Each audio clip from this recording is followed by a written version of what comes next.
Votre foie travaille en ce moment même. Silencieusement. Sans jamais se plaindre. Il filtre votre sang, métabolise vos graisses, régule votre sucre, fabrique des protéines essentielles, élimine des centaines de toxines que vous absorbez chaque jour sans le savoir. C'est l'usine la plus complexe et la plus indispensable de votre corps. Et pourtant, une personne sur 4 dans le monde souffre d'une maladie du foie sans le savoir. 1 sur 4. Ce n'est pas une statistique abstraite. C'est peut-être vous. C'est peut-être quelqu'un que vous aimez. Je suis le docteur Philippe Chandra. Et dans les 10 prochaines minutes, je vais vous donner les 12 signaux que votre corps envoie lorsque votre foie commence à défaillir. Certains sont connus. D'autres sont surprenants. Et l'un d'eux, vous pouvez le tester chez vous dès ce soir avec une simple tasse de café.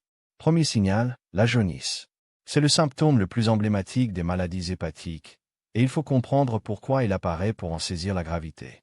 Vos globules rouges ont une durée de vie d'environ 100 à 120 jours. Lorsqu'ils arrivent en fin de vie, ils sont détruits et recyclés. L'hémoglobine qu'ils contiennent est alors transformée en bilirubine, un pigment de couleur jaunâtre. Dans un foie sain, cette bilirubine est captée, traitée et éliminée. Mais quand le foie dysfonctionne, la bilirubine s'accumule dans le sang. Elle se dépose sous la peau, dans le blanc des yeux. Et le corps se teinte progressivement de jaune. Ce n'est pas anodin. Ce n'est pas cosmétique.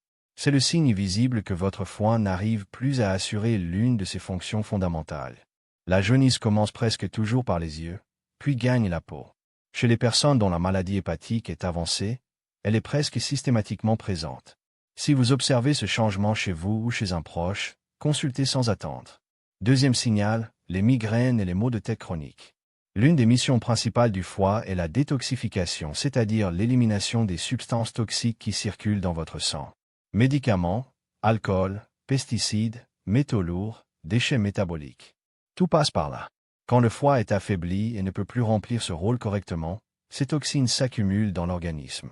Elles génèrent une inflammation systémique de bas grade, une sorte d'incendie silencieux et permanent dans vos tissus. Et cet état inflammatoire chronique favorise les maux de tête, la fatigue persistante, les troubles du sommeil et les migraines. Les études montrent que 40 à 50% des personnes souffrant de maladies hépatiques présentent des maux de tête plus fréquents que la moyenne. Ce n'est pas une coïncidence. Ce sont vos neurones qui réagissent à un sang insuffisamment filtré. Si vos migraines sont récentes, inexpliquées, et s'accompagnent d'autres signes que je vais vous décrire, votre foie mérite d'être examiné. Troisième signal, la langue chargée, la bouche pâteuse et l'haleine désagréable. Quand le foie n'arrive plus à éliminer les toxines par les voies habituelles, ces toxines cherchent d'autres sorties. L'une d'elles, c'est la salive.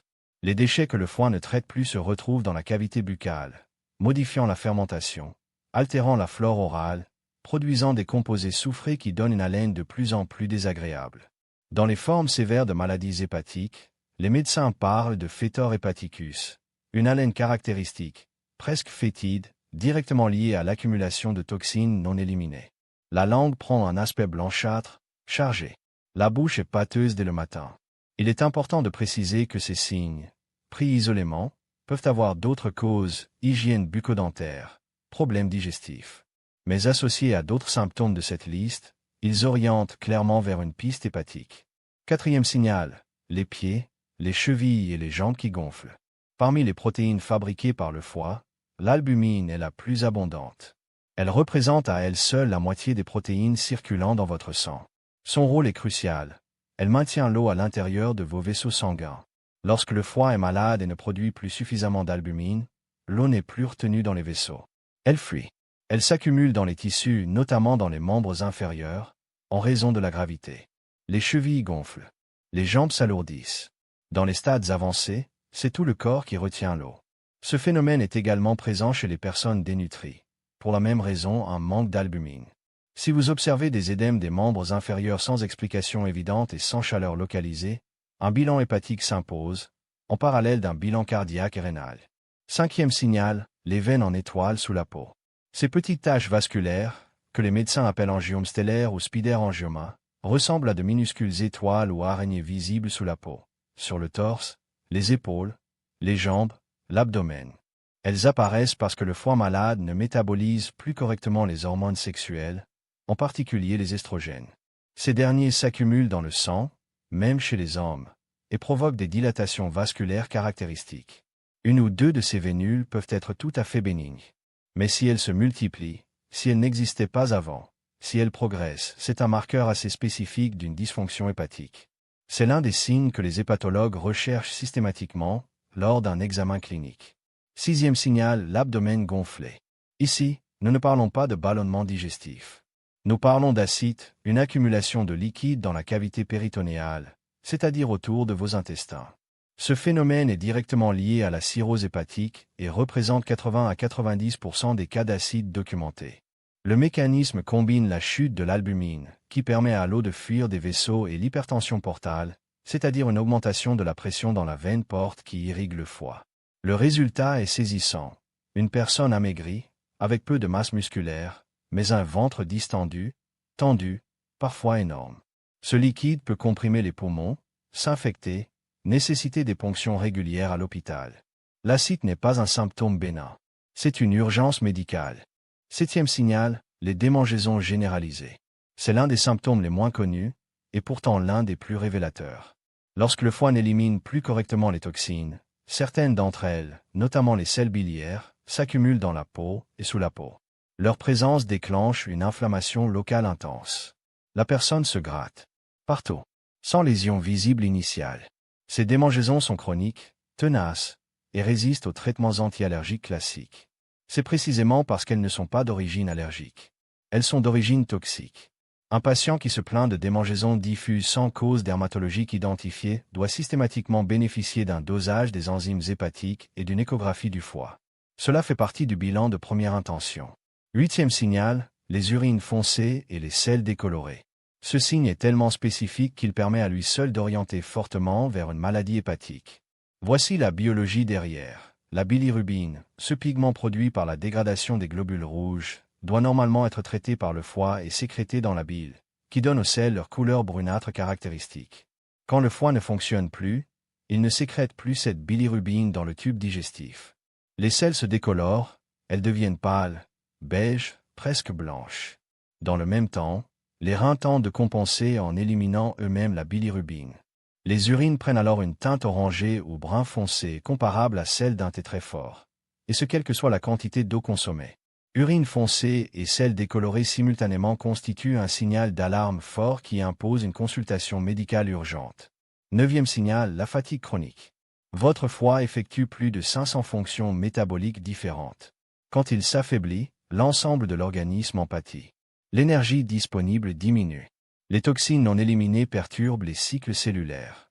La production de glycogène, la forme de stockage du sucre qui alimente vos muscles et votre cerveau, est altérée.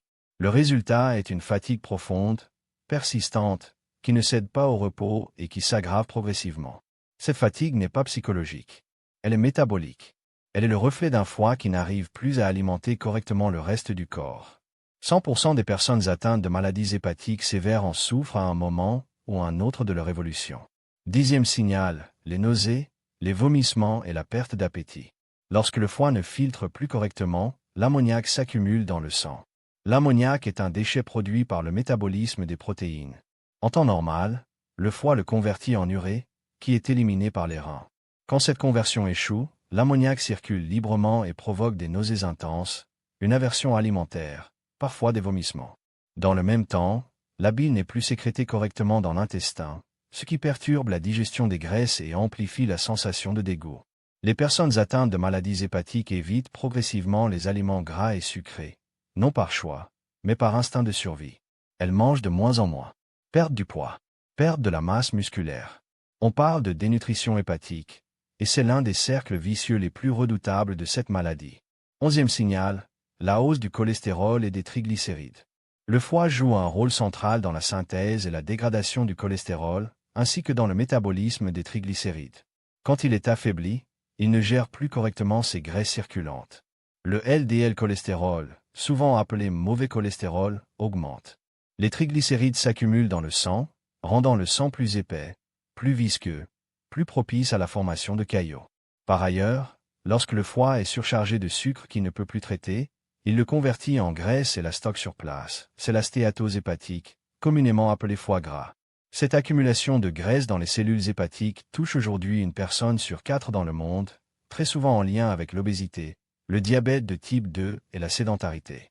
Et les conséquences dépassent le foie. Triglycérides élevés, risque accru d'infarctus, d'AVC, de pancréatite. Votre bilan lipidique peut donc être le premier signal que votre foie envoie avant même d'exprimer d'autres symptômes. 12e signal, la sensibilité extrême à l'alcool et à la caféine. Et je vous ai promis un test simple que vous pouvez réaliser chez vous. Voici les faits, le foie est responsable de la métabolisation de l'alcool, de la caféine et de la théine. Quand il fonctionne correctement, 1 ou 2 tasses de café n'ont aucun effet notable au-delà d'une légère stimulation. Mais quand le foie commence à fatiguer, il ne dégrade plus ces substances à la même vitesse. Elles s'accumulent dans le sang. Et une seule tasse de café provoque des palpitations, une accélération du cœur, des tremblements, de la nervosité, des maux de tête, des difficultés à dormir, comme si vous en aviez bu 10. Si ce test vous est familier, si une seule tasse de café vous donne aujourd'hui des symptômes qui n'existaient pas il y a quelques années, votre foie vous envoie un message clair. Il est temps de l'écouter. Voilà les 12 signaux. Si vous vous êtes reconnu dans un ou deux d'entre eux isolément, pas de panique, chacun peut avoir une autre origine. Mais si vous cumulez 3, 4, 5 de ces signes, ne les attribuez plus à la fatigue, au stress ou au vieillissement. Votre corps vous parle, et il mérite d'être entendu. Le bilan hépatique est simple, une prise de sang pour doser les enzymes hépatiques, la bilirubine, les gamma-GT. Une échographie du foie. 2 examens rapides, peu coûteux, qui peuvent tout changer. Et pour protéger votre foie au quotidien, les règles sont claires. Limitez l'alcool, réduisez le sucre et les graisses industrielles, évitez l'automédication prolongée, y compris le paracétamol utilisé trop régulièrement, qui est métabolisé par le foie. Méfiez-vous des compléments alimentaires de sources douteuses. Et n'attendez pas d'avoir tous les symptômes pour agir. Votre foie est une usine extraordinaire. Il se régénère, il s'adapte, il lutte. Mais il a des limites. Et contrairement au cœur qui bat fort pour se faire entendre, le foie, lui, souffre en silence jusqu'au moment où il n'en peut plus. Je suis le docteur Philippe Chandra. Et votre foie mérite toute votre attention. Abonne-toi pour plus de contenu santé.